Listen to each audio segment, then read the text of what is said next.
ভাই আপনারা দেখেন তো আমার বয়স কি 65 বছর।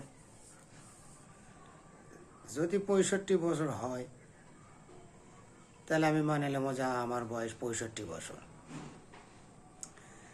এবং আমার নিবন্ধনের বয়স হচ্ছে 1980 সালে জন্ম।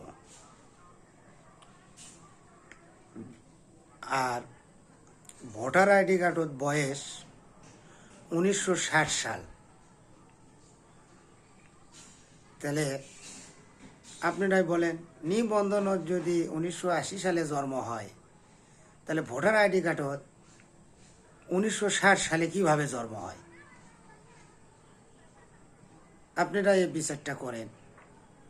আমি ইউনিয়ন পরিষদেও গেছি সংশোধন করার জন্যে। ইউনিয়ন পরিষদ থেকে বলছে সচিব যে না, এটা সংশোধন করা যাবে না, তুমি কাহালুতে যাও। আমি কাহালুতে গেছি, নির্বাহী অফিসারের কাছেও গেছি।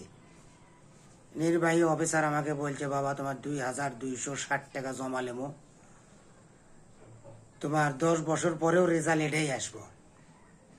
তাহলে বলেন, তাহলে আমি কি এই আইডি কার্ডটা কি সংশোধন করতে পারবো না?